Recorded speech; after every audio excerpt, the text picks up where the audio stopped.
It's a rainy day in the neighborhood, unfortunately, but we're in the garage wrenching. So we left the Dodge. We got starter in, we got the kind of rockers dialed together and all that. Distributor's supposed to be here tomorrow, hopefully. So tonight, got Rupert's going like crazy. We're gonna take all the ignition system out of this thing. I had the wiring all rigged up under here.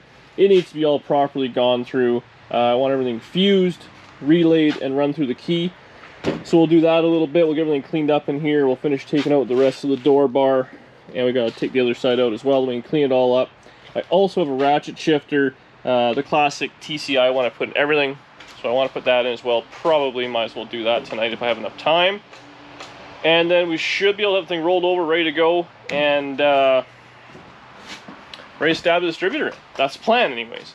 I want to show you guys something. I think this is cool. I was at the auto parts store. They had these mufflers. They're discontinued. I actually bought a set of 3-inch. I told a buddy about them, and he wanted a set for 2.5s. So that's what I bought. These are actually his. I just want to test them out because he actually lives a province over, and I didn't want to send him something knowing they were junk. But so these things here, check this out. They're baffled, and they have a little. Look at that. They're cutouts inside the mufflers. So these are supposed to be, I don't know what the name brand is, but they make the same, these Speed FX. I run them on everything. So if you like the sound of that stuff, it should be good. So I got a set of 3-inch ones. They're stainless mufflers. They were dirt cheap. I think I'm gonna put a set on the 55 because it's just a 3-inch out the side right in front of the rear wheels. I gotta get back on this thing. If you guys want to see me work on this, let me know. Otherwise I can just do this stuff kind of on my own. But I want to drive the thing. I'm not a huge fan of the mufflers on. I got a set of Thrush mufflers. They're fine, but they sound kind of boring to me. So I think hopefully these will sound the same level of boring. And then wide open, big block Chevy, 3-inch open exhaust. That sounds good. So that's the plan. I'm gonna get this stuff packed back up, put it in the truck for him, and then yeah, we'll start disconnecting a bunch of wires. How hard can it be? Okay, so these Mopars, people think they're a little complicated. They're actually very simple. Now obviously we're not dealing with a factory Mopar ignition, but there are kind of a lot of similarities into what I'm going to be putting in. Now, the way these Dodges work, Chryslers, whatever you want to call them, you're going to have a distributor. This one is a mechanical tack, locked out. I think it's a Unilite deal, which whatever, it's fine. It does its thing. You have your coil. This one's got a giant Axle coil in it, which I'm going to keep that. You have your ballast resistor. So the way this works is basically the coil wants to run off of 9 volts, and I think it wants kind of 12 when it first starts. That's at least what we did in the Plymouth. So I don't know if this one only has one wire going in the coil, so maybe it's always running at 9, I guess. Which is maybe why it's not too happy. Anyways. Now what controls this mess, typically in like a GM, like an HEI, which I'm very familiar with, and I'm sure you guys are as well, all that stuff happens in the distributor. Well, in these Dodge situations, it happens, in this case, the MSD box, or I ordered an orange box, the electronic ignition kind of module. So the one I got, I believe it's a 4-wire, which is very simple. It just kind of runs off. It has its little pickup in the distributor. It's going to have power the coil, power in, probably a ground, and I think that's it. I'll have to look at it once I get it. And then it's just going to tell everything when to start sparking off. Right? Now, you know, if you're in the comments, you guys had a lot of great comments about the distributor. Maybe I had it in wrong, or the cam was timed wrong, or something like that. You know what? All that's possible. This thing did run last year, and then just didn't going forward. So I mean, what's easy for me is to blame the MSD box. Whether or not that's true or not, I have no idea. I have very little knowledge of these MSD things, and actually a lot of you guys did say that they were common to screw up, these earlier ones. I don't know if we can take it apart, or maybe there's a date on the back and we'll see exactly what it is. But the first step is we're just going to kind of strip all these wires away, see what we're working with, and kind of go from there. Looks like we just got, you know, a main power wire in, and that's it. I was reading on this that does recommend it goes right to the battery and right to the for ground and stuff like that. It did not. It's to the block and stuff. Whether those things make a difference, I don't know, but I'm done with it. I'll take it out. I'll see, maybe there's a way to test it. because it would be good if I could sell it and make a couple of bucks, or if someone just wants it. I have no interest in it, and it'll make room for my nice orange box right there. It cranks over nice with that new starter, and then we'll have a proper distributor with a proper curve in it and all those things. And I'm sure I can adjust the curve. I've never done it on a Dodge, but on Chevys they still have little springs and stuff. I don't know how it works in these. And we'll have a nice, reliable, ridiculous big block Challenger. So yeah, let's get the stripping. Not that kind of stripping.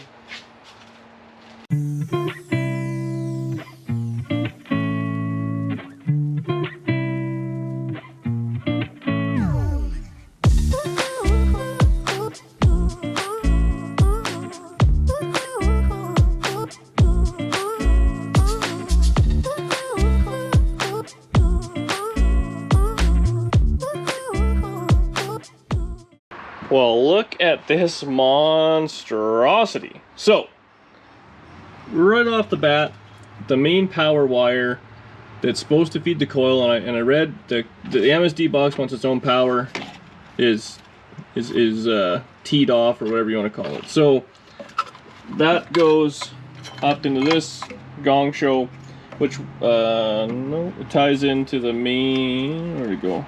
The main power of the ballast resistor. Then it goes back, so that's how that is, which is probably not great, because depending on what they did, you might be pulling off the wrong side. Hopefully someone figured it out. Then, for the distributor, like, they use Scotch locks in, like, the absolute wrong way. I don't know why you wouldn't just butt connect these or do anything. So there's that. So, I don't know, there's a pile of stuff coming off the ballast resistor. And then, what else do we have going on? Oh yeah, like I said, the ground was to the block instead of right to the battery. So, I don't know. I guess it could be worse. There's some random wire here. What's this? I don't know. But, I think I understand how it all works. So now I can take it all apart. And if I forget how it works, let's look at this video.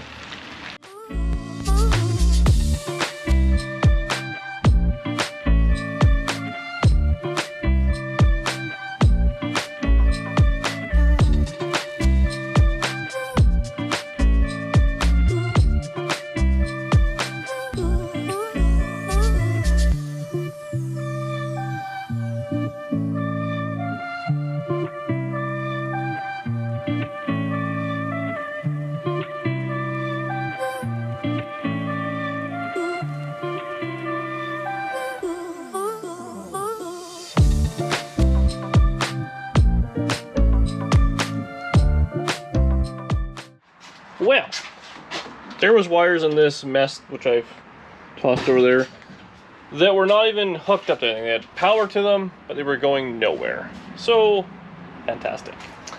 Here's what I'm going to do. I've taken apart some of the stuff inside. So this is your old Mopar starter solenoid. So, this, you basically run power directly from the battery to that lug.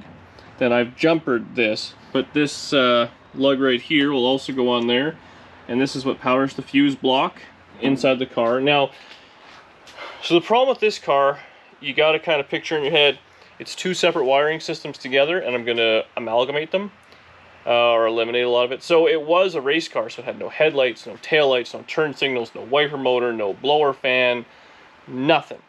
It had 5 circuits in it. It had the ignition, the starter, the fan, the fuel pump. Maybe that was it, 4? I don't know. So those were all run directly to a little fuse panel, and it was directly hooked to one of these like master on-off switches, right? That's race car stuff. So I had it running like that. Now what I have, I've put in the wiring harness out of a donor car, so everything is going to run through that fuse block, which would be proper. And what I'm going to do is put like a, you know, in your house, put like a sub panel in. So I'm going to do is I have all the fuses and all that stuff running for the car itself. So the heater, the turn signals, all that stuff is going through the factory fuse panel. And I put a little sub panel in, which is this right here, which just has 3 fuses on it. It's just hanging. I got to redo that and take some of the wires off. But that's only going to have power in the keyed position. and that way I can leave all the existing wiring. So that'll run the coil or the ignition. It'll run the fuel pump. What else did I say on there? Anyways, that's all it's going to run. So under key, it'll have the, oh yeah, the water pump, which it had an electric water pump, which I now put a mechanical one on. So there you go. So that's how it's going to run. Now I was fighting it out if I just want to have it turn with the key or not, but I'm thinking having a push button. Oh yeah, the push button start. That's what it is. The push button start will be handy in case this thing's a bear to start. We can get it rolled over, click the ignition, it'll spark to life if we're having, you know, cranking issues still.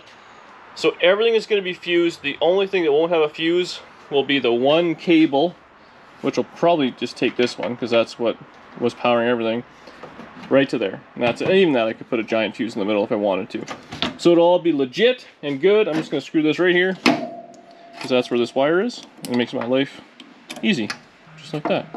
So that's the plan. I'm going to get on that. I'm going to get under here. It's so tight in this car. And I got to do a little bit of figuring with the wiring, see what I need, see what I don't need, and then, yeah, ultimately that's it. Tomorrow, unfortunately, I'm busy. Got to work late, then I got to run an errand after work. So I'll get the ignition stuff, but it won't be the day after. But you guys will never know the difference. Alright, so, back at her. Let's do a little recap or a little conclusion video, or part of the video right now, because it's, well, it's going to rain. It's nighttime. So, we repurposed our heavy gauge wire, which is now feeding the solenoid right there, which is pretty good. Now, I moved the solenoid back here, and I ended up running new, everything's new. I didn't use the existing wire there. Oh, that was my ground. Hang on. So this jumper I got right here is actually, because I don't have the neutral safety hooked up currently, so that's the way this works. Power comes in from the battery, then it feeds the fuse block. This is what actually goes to the starter to trigger the starter solenoid. That's the neutral safety ground, and that's the trigger from inside the cab. Now what I'm going to do on this, I'm going to wire it like a GM. We'll go in there into the ratchet shifter when I get it. Instead of putting power through it for like backup lights or whatever I'm going to do for neutral, I'll just have it ground it. No, yeah, I'll just ground it. Yeah, that's what I'll do. So I'll just ground to the ground, to like the floor, to that. It'll be good. And we'll have a neutral safety and everything. And then backup lights, I'll just run 12 volts from that, and then I'll tie into the, right here. Actually, this one might be backup lights there somehow. Anyways, now under here, I know it looks crazy, because this is a lot of factory harness and everything's just hanging down. So this is going to be my new fuse block, which I'll re-terminate everything. This is all existing wiring. But this is my main power wire, which is good. Nice heavy wire, all fused. Going to another fuse block, so it's like I say in the sub panel. So we're all good there. Now what this is going to do, nothing works, nothing at all. The ignition isn't hooked up, but like fuel pump isn't kicking on off. There's no start button, there's no anything. Now, if we turn the key on, 2 clicks. We have that. We have that. But there you go. Doesn't matter what you leave on, what you do. If the key isn't on, it will not work. So every wire now is proper gauge, fused, cleaned, properly terminated. Everything is, well, as proper as it's going to be for an old race car. And like I said, the only wire now that is not fused is the factory one, which runs right there to the solenoid, which, as you see here, same thing. That's all factory stuff that goes right to the solenoid. So that's where I'm going to leave it. I think everything is all somewhat together. It's all loose. I don't want to zip tie it all up and get it all put away. In case there's a problem, I got to get in there. But at this point now, I do have a good, this wire right, oops, this right here. That'll be for the ignition. So it'll be switched ignition. So also to extend that, run it over to the box, which will be on the firewall where the MSD was. And then there'll be a few wires which got to go to the ballast resistor and a few things like that. I might have to run another wire to the ballast resistor. But really, there we go. How could it not work at this point, right? I bet you're all asking that, and so am I. But we're going to leave it for now. I'll be back at it tomorrow or the next day. And we should be, oh, golfers are going. And I should be able to slam in the distributor, wire it up, and it should go brum. then a pack of zip ties later and some butt connectors, and we're all done. All right, see you guys tomorrow. Ooh, doggy. All right, well, it's been a couple days, but the mail came. Look at this stuff. So we have our Chinese orange box with our Chinese distributor. So we're gonna put that together. Now it looks like a 5-pin, which it is, but one of the wires, green wire, not used. So we're not gonna use that. So it's a little 4-pin job. Should be pretty simple. Not gonna lie, I guess you guys actually talked to Uncle Tony on this comment, something like that. He gave me a call and gave me a little bit of advice. Ultimately, everything was my fault, which we all know that's kind of how we run here at DD Speed Shop. But all I'm gonna do is I'm gonna screw this box to the firewall. It came with a new ballast resistor. Keep that one as a spare. And well, like I said, well, it's only a couple of wires because 2 of the wires go right to the distributor. Wire up, I think it's coil and whatever I gotta do there. And then we gotta get power over to the ballast resistor, which I might move back to the firewall versus where it is. And swap the distributor out. We'll see if I retime it or not, or just kind of put it in there and mark it, make it close. I'm excited, I tell you. Uncle Tony did say these Chinesium ones, we tend to break up at like, you know, 4,000 RPM or something like that, which is lame, but you know what? If this works and it starts and drives and all those things, that's like a $50 item down the road, and I can always change that at any time or not. But yeah, we'll start mounting this thing. So we got her wired up. Nothing is permanent. It's all just kind of loose because I'm still a little leery. So the way I've done this is, well, pretty simple. So this is your coil power wire, which goes to the ballast resistor, which this wire right here is the ignition switch on power, and that's going to tag in power to the box. We didn't use the green wire. We then have 2 wires that go, one here, and then the other ones go, well, they're going to go to the distributor. Up here, where the coil wire is, so 12 volts comes in and it drops down to like 9, because the coil likes to run off 9 volts. This wire right here I tagged into the crank, the start button.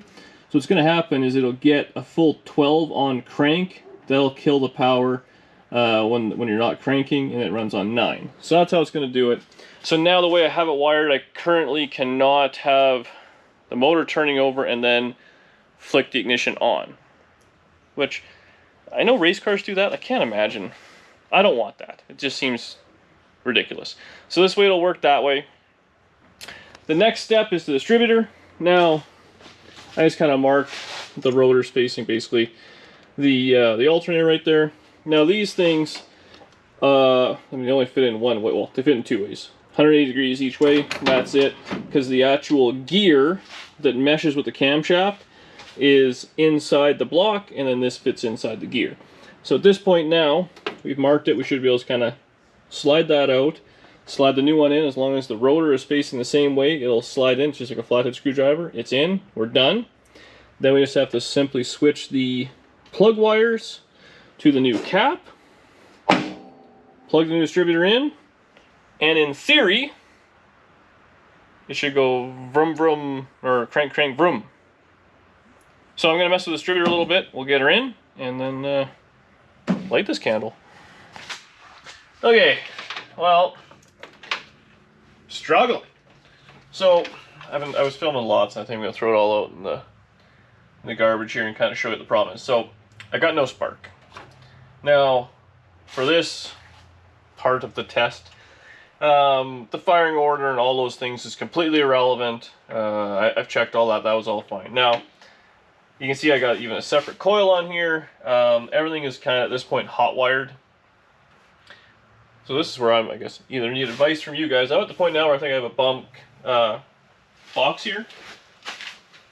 So this box has 4 wires to it. It's got power, which it has, I know. It's got a 2 wires that go to the distributor, which is pretty simple, and 1 goes to the negative side of the coil. It's pretty simple to hook that up. I have double checked. The box is grounded. The box itself is grounded, so that's all fine. I've now checked 2 coils. I've checked the gap in the distributor, and there is no spark. for whatever the reason may be, doesn't kind of matter. Well, I guess I can just do this. Where we go here? So now the ignition is on. We've got it all kind of hot wired up. It should, just on this, create a spark, which it doesn't. So, I'm not too sure what the deal is there. This is kind of the same idea we were fighting with the Plymouth. So no sparky, 2 different coils. This is the coil off the Plymouth, so I know it's a good one. And yeah, I'm a little frustrated. I'm hoping there's one I could just kind of borrow off someone to test. Otherwise, I'll be pulling the Plymouth apart tomorrow, because that I know works. So at that point, I can put it all together. And yeah, a little frustrated, but what are you gonna do? So that's from Liam for now. Hopefully, I'll be back tomorrow or something like that with new parts and more patience. Okay, next day. That's where I left it yesterday. I was ready to blow my brains out. So I took the ignition magic box off. I got another one, just like a Blue Streak one from a local parts store. I don't know. I put that on there already. This is the old, well, this not the old distributor, the distributor I took out, right? This Proform one, and if you hear it, you can hear it, but the rotor is hitting the cap. I didn't like that. I don't know if that was the problem. I don't know if the box is the problem. I don't know what the problem was. Anyways, a guy had a genuine Mopar one, brand new. So you actually went for a 383. They sent one that's for a 440, which worked out good for me. Now we're gonna just test this thing for a spark. Now I'm confident. Oh, I think we're good. So what I've done now, can you guys see what I'm doing? Oh yeah. So I've got the coil wire. This is the coil off the Plymouth, so I know it's a good coil. I assume it's a good magic box I just got. And the coil wire, if you follow it down, goes right down to the distributor there, or alternator bracket. So in theory, I should be able to spin this, and it's going to be cranking out the coil. Look at that. So, we now have spark. So now in theory, well, this is how it's going to work. It's going to shoot spark from there, center the cap, the rotor's going to wing it around and put it in all the little spots it should be at spark plugs. I'm going to bump this thing over, find top dead center one more time, and stab that distributor in. I literally plug it in the way it is now, hot wired and everything. She should run. Should run. Okay. So I've been fiddle farting around forever. It's dark outside. It's actually 11 o'clock at night. I screwed around. I got it just to idle. It wouldn't RPM. I was having all sorts of issues. I was tracing my wires and all that sort of stuff. I got something not happy either with the ballast resistor I got, which you're all gonna think this is dumb. I used the ballast resistor that came with the shitty distributor and the shitty module. I took the original ballast resistor out, so I should probably just change that. But whatever. Anyways, I just ran a hot lead right to the coil, so it's gonna have full 12 volts, which I know these things like to run kind of 9. You get 12 on start and kick back down to 9 at idle. But it would not rev. And I was screwing around, couldn't figure, tracing all my wires and stuff. I don't know if I did something wrong or what. I didn't pull the voltmeter because everything was new, right? I was like, okay, I gotta figure this out. I feel like a timing issue. Check the timing, everything seemed good. I double checked top of the center again, so I wasn't filming that because mostly out of embarrassment, I'm not gonna lie. This thing has kicked my ass, and it just drives me nuts because I feel like I'm smarter than this thing is portraying me. But anyways.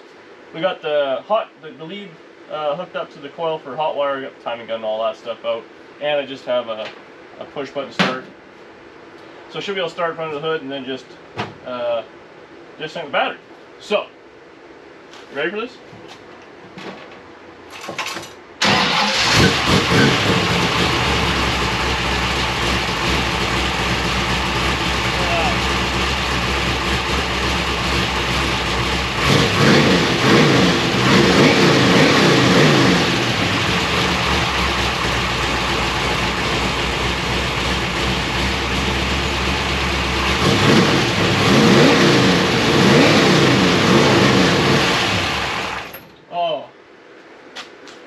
You know what else it probably needed? The fuel pump turned on. Eat.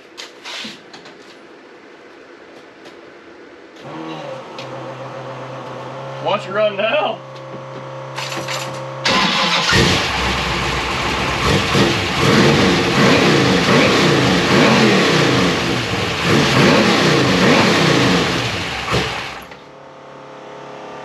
What happened there?